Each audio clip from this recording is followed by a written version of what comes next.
저희는 계속해서 신약 성경 개론 13번째 시간으로 빌립보서 개요를 살펴보도록 하겠습니다.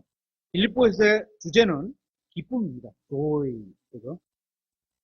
기쁨입니다. 이 주제에 맞춰서 빌립보서에는 16번 정도 기쁨이라는 단어가 나옵니다.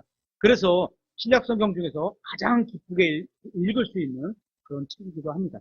이 서신은 낙관적으로 좋은 어떤 시각으로, 낙관적으로 좋게 보는 그런 시각으로 기쁨이 가득 찬 분위기 가운데 기록되어 있습니다. 그래서 어떤 문제를 지적하거나 죄를 바로잡는다거나 악한 교리를 책망한다거나 이런 내용이 없습니다. 또한 빌립보서는 확신에 가득 찬 책입니다. 빌립보서 1장 6절에 이렇게 되어 있죠. 너희 안에서 선한 일을 시작하신 분께서, 시작을 누가요? 성령님께서, 예수 그리스도께서 시작하신다는 거죠. 예수 그리스도의 날까지, 예수 그리스도의 날은 재림하시는 날이죠. 그 일을 이루시리라. 누가 이루시죠? 내 안에 계신 분이 이루시는 거예요. 그죠? 누구를 통해서? 우리를 통해서 이루시겠죠. 그죠? 이루시리라는 것, 바로 이것을 나는 확신하노라. 우리 주일학교 시간에 배운 것 중에 중고등부는 확신이 나오면 어디에다 둔다 그랬죠? 확신. 야, 나 그거 확실해. 내가 보거나 경험하고 이런 게 아니야. 그것도 어느 정도 확신이 갈 수 있겠죠. 하지만 진짜 확신은 하나님의 말씀에 두는 거예요. 왜? 움직이질 않아, 이거는. 정확하게 내가 말씀을 알았으면 10년 있다가 봐도 그 말씀을 안 움직였어. 그대로 있어. 그러니까 확신할 수가 있는 거죠. 그래서 우리의 확신은 항상 성경 기록에다 둔 겁니다. 빌립보서 1장 14절에도 주 안에 있는 형제들 중에 많은 이들이 내가 결박된 것으로 말미암아 확신을 갖게 되어 두려움 없이 더욱더 담대하게 말씀을 말하게 되었느니라. 빌립보서 1장 25절에도 이런 확신이 있으므로, 내가 확신이 있어. 하나님의 말씀에 대한 확신이 있어. 내가 누릴 믿음의 진보와 기쁨을 위해 내가 너희 모두와 함께 거하며 머무를 것을 아노니. 이러한 확신과 기쁨을 소유한 그리스도인들은 그리스도인이 추구해야 할 이득이 무엇인지를 잘 보여주고 있습니다. 한번 찾아보겠습니다. 빌립보서 1장 21절. 빌립보서 1장 21절. 보면 이렇게 되어 있죠. 이는 내게는 사는 것이 그리스도죠. 이게 이득인데, 그죠? 우리가 이득되는 게 어떻게 돼요? 내 안에 계신 그리스도가 나를 통해서 사시는 게 이득이 되는 삶이에요. 그죠? 그럼에도 불구하고 나 자신은 어떻게? 이 땅에서 삶은 죽는 게 이득이다. 죽는 것이 이득이기 때문이다. 여러 가지 의미가 있겠죠. 옛사람이 죽는 걸 수도 있고 이 땅의 삶이 마감된다 하더라도 이득이 된다. 이렇게 의미를 적용할 수도 있겠죠. 또한 그리스도를 아는 것이 이 세상의 그 어떤 재물보다 훨씬 더 소중하다고 성경은 말하고 있습니다. 빌립보서 3장 7절에 그러나 무엇이든지 내게 이득이던 것들, 그것들을 내가 그리스도를 위해 손실로 여겼고, 세상에서 나에게 이득이라고 여겼던 것들 모두를 그리스도를 위해서는 손실돼도 내가 그 감당할게. 이런 마음이라는 거죠. 8절. 참으로 확실히 모든 것을 손실로 여기나니 이는 그리스도 예수 내 주를 아는 지식이 가장 뛰어나기 때문이라. 내가 그분을 위해 모든 것을 잃는 손실을 입었고 그것을 단지 배설물로 여기나니 이것은 내가 그리스도를 얻고. 그죠? 빌립보서는 이러한 이득을 하나님의 높은 부르심에 대한 보상이라고 부르고 있습니다. 그런 이득. 그죠? 빌립보서 3장 14절에 그리스도 예수님 안에서 하나님의 높은 부르심의 상을 받기 위해 표대를 향해 밀치고 나가노라. 어떤 사람들은 굳이 하나님께 받을 상을 보고 가냐 이렇게 말하는데 그건 겸손을 가장한 거죠. 성경은 상을 보고라도 오라고, 그렇게 살아가라고 권장을 해요. 그죠? 하나님께서는 높은 부르심의 상을 쫓는 사람의 모든 필요를 채워주신다고 말씀하고 있습니다. 빌립보서 4장 19절에 오직 내 하나님께서 그리스도 예수님을 통해 영광 가운데서 자신의 부요하심에 따라 너희의 모든 필요를 공급하시리라. 여기서 뒤에 것만 너희의 모든 필요를 공급하신다는 건 쭉 빼면 안 돼요. 그죠? 그러면 전체 문맥에 어울리지 않는 이해를 할 수 있게 되는 거예요. 그러면 안 됩니다. 당연히 모든 필요를 공급하신다고 하셨지만 어떻게? 예수님을 통해 하나님의 뜻에 합당할 때 내가 너희를 그런 걸 줄 수 있어. 그죠? 유익이 된다면 줄 수 있어. 이렇게 이해해야 되겠죠. 우리는 빌립보서를 통해 빌립보에 있는 성도들이 따라야 할 본이 무엇인지를 알 수 있게 됩니다. 첫 번째, 2장 1절부터 보면 예수 그리스도가 우리의 본이라고 말씀하고 있습니다. 2장 1절에 그러므로 그리스도 안에서 무슨 안위가 있거나 사랑의 무슨 위로나 성령의 무슨 교제나 인정이나 긍휼이 있거든 너희는 같은 생각을 품고 같은 사랑을 가지며 한 마음과 한 생각이 되어 내 기쁨을 성취하라. 예수님의 기쁨, 바울의 기쁨, 다 그 같은 기쁨이겠죠. 아무 일도 다툼이나 허영심으로 하지 말고 겸손한 생각으로 각각 자기보다 남을 낮게 여기고 각 사람이 자기 일들만 돌아보지 말고 각 사람이 남의 일들도 돌아보라. 너희 안에 이 생각을 품으라. 그것은 그리스도 예수님 안에도 있던 생각이니라. 하나님께서는 그분께서는 하나님의 형체로 계심으로 하나님과 동등함을 강탈로 여기지 아니하셨으나 스스로 무명한 자가 되사 자기 위에 종의 형체를 취하시고 사람의 모습이 되셨으며 사람의 모양으로 나타나사 자기를 낮추시고 죽기까지 곧 십자가로 인해 죽기까지 순종하셨느니라. 그러므로 하나님께서도 그분을 높이 올리시고 모든 이름 위에 있는 이름을 그분에게 주사 하늘에 있는 것들과 땅에 있는 것들과 땅 아래에 있는 것들의 모든 무릎이 예수라는 이름에 굴복하게 하시고 모든 혀가 예수 그리스도는 주시라고 시인하여 하나님 아버지께 영광을 돌리게 하셨느니라. 저는 이 구절들이 성령 충만한 삶이 무엇인지를 잘 요약한 것이라고 생각합니다. 이 구절들을 보면 깊은 삶이 무엇인지를 보여줍니다. 이 구절들은 그리스도의 참된 본성이 무엇인지도 잘 알려주고 있습니다. 그리고 빌립보서는 104절과 2002개의 단어로 이루어져 있습니다. 저는 성경에서 가장 많이 연구해야 할 부분이 두 개가 있다고 생각합니다. 도리적으로는 창세기 3장입니다. 거기 보면 아담과 이브의 본성과 우리의 과거의 어떤 모습, 하나님의 속성 이런 것들이 한꺼번에 창세기 3장에서 볼 수 있고 또 하나는 여기에는 이제 교리적인 원천이 나오죠. 죄에 대한 문제, 인간의 본성에 대한 문제, 사탄에 대한 문제, 그리고 다른 하나는 지금 읽은 빌립보서 2장 11절입니다. 여기에는 그리스도인의 삶의 핵심과 그리스도인의 삶의 기준을 보여주고 있기 때문입니다. 두 번째, 우리의 본이 되는 건 디모데입니다. 빌립보서 2장 19절에 그러나 내가 디모데를 너희에게 속히 보낼 수 있게 되기를 주 예수님 안에서 바라노니 이것은 너희 형편을 내가 알게 되어 나 역시 좋은 위로를 받으려 함이니라. 이는 같은 마음으로 너희 형편을 자발적으로 돌아볼 자가 내게 아무도 없기 때문이라. 모든 사람이 자기 일을 추구하고 예수 그리스도의 일을 추구하지 아니하지만 그의 증거를 내가 아나니 곧 아들이 아버지께 하듯 그가 나와 함께 복음 안에서 섬겨왔느니라. 디모데가 그랬다는 거죠. 그러므로 내 형편이 어떻게 될지 내가 알게 되는 즉시 그를 곧 보내기를 내가 바라되 나도 곧 가게 될 것을 주 안에서 확신하노라. 디모데는 주님께서 주신 본을 실천으로 옮긴 사람이었습니다. 그래서 바울이 그를 보고서 따라하라 이렇게 얘기를 하잖아요. 디모데는 빌립보 성도들을 자신보다 더 돌본 사람들이었습니다. 자신보다 빌립보 사람들을 더 돌봤던 거죠. 그는 바울과 같은 생각을 가지고 있었고 그리스도인의 삶의 본을 보여주는 사람이었습니다. 세 번째로는 우리의 본이 되는 건 에바브로 디도입니다. 빌립보서 2장 25절에 이렇게 되어 있죠. 그러므로 나는 나의 형제요 함께 수고하는 자요 동료 군사요 또한 너희의 사자로 내게 부족한 것들을 공급한 자인 에바브로 디도를 너희에게 보내는 것이 필요한 줄로 생각하노라. 그가 너희 모두를 사모하고 있으며 자기가 병든 것을 너희가 들었으므로 심히 근심하였느니라. 참으로 그가 병들어 죽게 되었으나 하나님께서 그에게 긍휼을 베푸셨으며 그에게 뿐만 아니라 내게도 긍휼을 베푸사 내가 근심 위에 근심을 면하게 하셨느니라.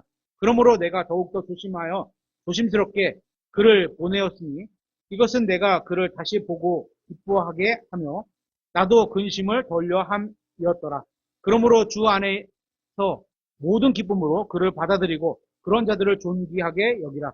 나를 섬기는 일에 있어서 너희의 부족한 것을 공급하기 위해 그가 자기 생명을 돌보지 아니하고 그리스도의 일을 위해 거의 죽을 지경에 이르렀노라. 어마어마한 동역 사역자죠. 그죠? 바울이 신약 성경에 제일 어떻게 보면 으뜸가는 사역자로 기록은 되어 있는데 그와 함께 한 동역자들 보면 못지 않아요. 그죠? 기록이 안 돼 있을 뿐이에요. 신문자들. 하나님은 아시죠. 에바브로 디도 형제는 자기가 거의 죽게 된 것을 개의치 않고 다른 사람들의 필요를 채우기 위해 수고했다고 합니다. 그는 다른 사람을 위해 자신을 섬기는 종으로 내어주었고 자신의 몸을 하나님께 살아있는 희생물로 드렸던 겁니다. 그리고 네 번째 우리의 본이 되는 것은 역시 바울입니다. 빌립보서 3장 12절에 나는 내가 이미 도달한 것처럼 말하지 아니하고 이미 완전한 것처럼 말하지도 아니하며 다만 그리스도 예수님께서 나를 붙잡아 이루려 하신 그것을 나도 붙잡으려고 뒤따라 가노라. 형제들아, 나는 내가 이미 붙잡은 줄로 여기지 아니하며 다만 이 한 가지 일을 행하나니 곧 뒤에 있을 그것들은 잊어버리고 앞에 있는 그것들을 도달하려고 그러므로 나아가 그리스도 예수님 안에서 하나님의 높은 부르심의 상을 받기 위하여 표대를 향해 밀치고 나가노라. 앞에 장애물이 있으면요, 슬쩍 피해가거나 떴다가거나 이러면 확 부닥쳐서 확 열고 나간다는 거죠. 15절. 그러므로 우리 완전한 자들은 다 이같이 생각할지니 만일 어떤 일에 너희가 달리 생각하면 하나님께서 바로 이것을 너희에게 드러내시자. 그럼에도 불구하고 우리가 이미 도달한 데까지는 우리가 같은 규칙에 의거하여 걷고 같은 것을 생각할지니라. 형제들아, 너희는 함께 나를 따르는 자들이 되고 너희가 우리를 본보기로 삼을 것 같이 그렇게 걷는 자들을 주목하라. 바울은 진짜 본보기를 살았던 게 하나님도 인정하시는 거죠. 그죠? 실수도 있었지만 대부분의 사역이 하나님께서 굉장히 건전하게 믿음으로 이뤘다 이렇게 인정을 해주신 거죠. 바울의 회심과 열심, 그죠? 바울이 얼마나 열심히 있었냐면요, 하나님에 대해서, 그죠? 진리에서 어긋났지만 하나님에 대해서 얼마나 열심히 있었냐, 그리스도인들을 잡아다가 감옥에 가뒀어요. 그게 하나님을 위한 것이라고 생각했어요. 그 정도로 열심히 있던 사람이에요. 그죠? 올바른 열심은 아니었지만 그런 성향이, 그죠? 진리 안에서 발휘되면 얼마나 좋겠어요. 쓰실만한 성향이에요. 진짜. 그죠? 당연히 진리 안에서 올바른 사역을 할 만한 충분한 밑바탕을 갖고 있는 사역자였다고 나는 생각을 해요. 바울의 회심과 열심과 하나님의 뜻에 따른 희생과 자신은 사라지고 그리스도만 드러내기를 바라는 마음은 그로 하여금 모든 것을 뒤에 두고 표대를 향해 밀쳐나가게 만들었습니다. 그는 자신이 이미 도착했지만 자신에게 오라고 하지 않고 있습니다. 그죠? 나를 따르라 이러지 않고 있어요. 내 앞에 계신 예수님을 나도 따라가니까 너네도 따라와라 이렇게 되는 거죠. 그죠? 그는 자신이 길로 가는 중이니 함께 가자고 하는 겁니다. 그러니까 자신이 갔던 그 길에 함께 가자고 하는 거예요. 그죠? 우리는 빌립보서에서 말씀하시는 본을 따라야 합니다. 다른 사람에게 또 그와 같은 본을 보여주어야 하는 겁니다. 2장에서 우리는 왕좌에서 십자가로 내려오시는 그리스도의 낮아지는 7단계를 볼 수 있습니다. 2장 7절에 이렇게 되어 있습니다. 빌립보서 2장 7절에 스스로 무명한 자가 되사 자기 위에 종의 형체를 취하시고 사람의 모습이 되었으며 사람의 모형으로 나타나사 자기를 낮추시고 죽기까지 곧 십자가로 인해 죽기까지 순종하셨느니라. 7개죠. 첫 번째, 주님은 스스로 무명한 자가 되셨고, 두 번째, 주님은 자기 위에 종의 형체를 취하셨고, 세 번째, 주님은 사람들의 모습이 되셨고, 네 번째, 주님은 사람의 모양으로 나타나셨고, 다섯 번째, 주님은 자신을 낮추셨고, 여섯 번째, 주님은 죽기까지 순종하셨고, 일곱 번째, 주님은 십자가에서 죽으셨다는 거예요. 그리고 우리가 에베소서를 통해 그리스도께서 머리시고 교회는 그분의 몸이라는 이 둘이 완전히 하나로 연합해 있음을 보여줍니다.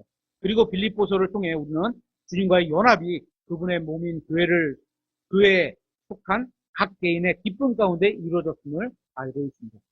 빌립보서 1장에서 우리는 예수 그리스도께서 우리의 생명이심을 보게 됩니다. 1장 21절에 어떤 사람들은 그리스도를 당신의 인생에 받아들이라고 합니다. 그죠?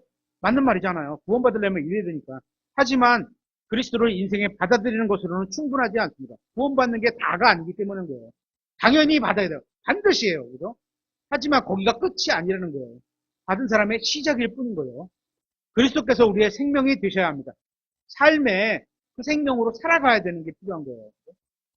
어떤 사람들은 무엇인가를 하면서 그것에 삶의 의미를 부여하라고 합니다. 하지만 삶은 그 자체로 목적이 될 수는 없습니다. 삶에서 참된 생명은 오직 예수님밖에 없기 때문입니다. 예수님께서는 내가 곧 생명이요 라고 말씀하셨습니다. 예수님은 믿는 사람들의 인생에서 생명요, 인생 그 자체이신 겁니다. 2장에서 우리는 예수님께서 우리의 생각과 마음을 완전히 통제하셔야 함을 보여줍니다. 성령 충만한 거죠. 빌립보서 2장 5절에 너희 안에 이 생각을 품으라. 이것은 예수님, 그리스도 예수님 안에도 있던 생각입니다. 겸손이죠. 겸손한 생각. 사람이 자신의 생각을 온전히 예수 그리스도에 순종하게 하면 그 사람의 마음은 주님의 말씀과 일들과 방법들로 가득 차게 돼서 그리스도를 닮은 인생을 살아가게 됩니다. 여기 보면 2장 5절에 생각을 품으라 하고 명령하고 있어요. 사랑하라 하고 명령하는 것처럼 생각을 품으라고 명령하고 있어요. 생각을 딱 가져야 된다는 거예요. 자기가. 3장에서 예수 그리스도만이 우리의 목표와 목적이 되어야 함을 배우게 됩니다.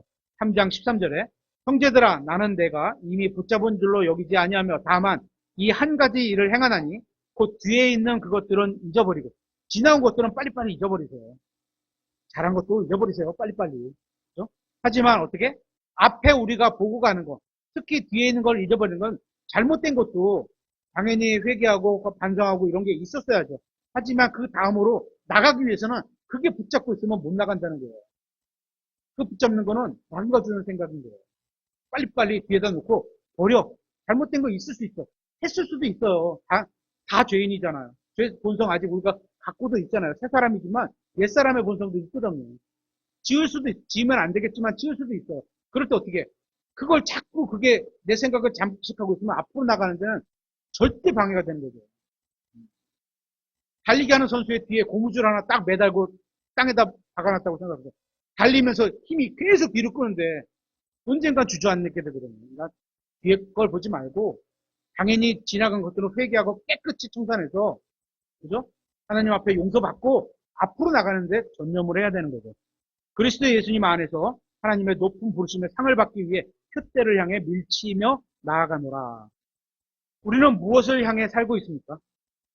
우리의 결승점에는 어떤 보상이 기다리고 있는 겁니까?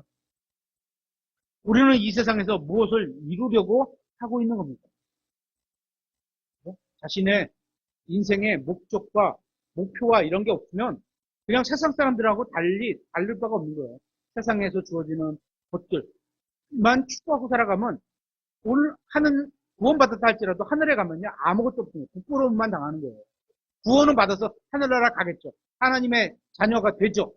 되었고 되죠. 그래서 하늘나라 가죠. 하지만 올라가서는 아무것도 없어. 응? 은설이 와 하나님께 보상 예수님한테 보상 막 받는데 김원광 그랬는데 아무것도 받을 게 없다. 안 되는 거예요. 똑같은 거죠. 이러한 질문과 답을 반드시 스스로에게 해보시기 바랍니다. 우리는 다윗처럼 하나님의 마음을 따라야 합니다. 구원받은 모든 사람들은 주 예수 그리스도를 더욱 많이 알고 그분과 교제를 나누려 하는 것이 인생의 목표가 되어야 합니다. 아까 교제, 주일학교 시간에 친구가 만나서 가깝게 지내듯이 예수님과 교제하는 얘기를 나눴죠. 3장에서는 이러한 열망이 반복해서 표현되고 있습니다. 8절에 내가 그리스도를 얻었어요. 구원받은 거예요. 10절에 그분을 알고자 하며 11절에 내가 도달하고자 함이니 12절에 그것을 붙잡으려고 뒤따라가노라. 점점 예수님을 향해서 막 그냥 슬슬 기어가는 게 아니고 막 달려가는 모습으로 보이잖아요. 빌립보서가 기쁨으로 가득 찬 이유는 무엇입니까? 성도들의 마음에 아무런 문제가 없는 이유가 있기 때문입니다. 그것은 영적 성장을 향해 나아가려고 그러는 마음을 갖고 있기 때문인 겁니다. 4장에서는 언급하는 모든 목표를 이루는 것은 오직 예수 그리스도께서 주시는 능력으로만 가능하다는 사실을 배우게 됩니다. 4장 13절에 나를 강하게 하시는 그리스도를 통해 내가 모든 것을 할 수 있느니라. 근데 뒤에 내가 모든 것을 할 수 있느니라 아니면 또는 그리스도가 아니라 그를 통해 근데 그가 누구야? 다행히 예수님은 다행이고 그가 누구야? 마귀도 그가 될 수도 있고요. 그러니까 그런 거는 안 돼요. 예수 그리스도를 통해 나를 강하게 하시는 예수 그리스도를 통해 그리스도를 통해 내가 모든 것을 할 수 있느니라 이렇게 돼야 되는 거죠. 우리는 주님의 능력으로 구원받았습니다. 우리의 마음은 주님의 권능으로 새롭게 될 수 있습니다. 우리는 주님께로부터 오는 힘을 통해서만 경주를 마칠 수 있는 겁니다. 참으로 우리는 주님 없이는 아무것도 할 수 없지만 주님께서 함께라면 모든 것이 가능한 겁니다. 구원은 참으로 주님께 속한 것입니다. 성령 하나님께서는 우리가 죄들로부터 돌이켜 회심하도록 도와주십니다. 아들 하나님께서는 우리가 주님께로 나아가도록 도와주십니다. 아버지 하나님께서는 우리에게 영원한 생명을 포함한 모든 좋은 선물을 주십니다. 우리는 결코 자신을 구원할 수 없습니다. 따라서 우리는 우리의 구원자 되시는 하나님께 모든 영광을 돌려야 되는 겁니다. 빌립보서 1장 6절에 너희 안에서 선한 일을 시작하신 분께서 예수 그리스도의 날까지 그 일을 이루시리라는 것, 바로 이것을 내가 확신하노라. 우리 안에서 선한 일을 시작하신 분께서는 주 예수 그리스도께서 다시 오실 때까지 그 일을 지속하고 계실 겁니다. 구원은 전적으로 하나님께 달려 있습니다. 하나님의 모든 자녀들은 두려움과 염려와 걱정 가운데 살게 됩니다. 그러나 주님께 감사한 것은 우리의 구원은 과거에도 주님의 능력으로 이루어졌고 현재도 주님의 능력으로 이루어지고 미래에도 변함없이 주님의 능력으로 이루어질 것이라는 겁니다. 우리는 우리의 구원자를 위해서 일해야 하지만 그런 마음을 가져야 되겠죠. 하지만 우리의 구원을 위해서는 아무것도 할 일이 없습니다.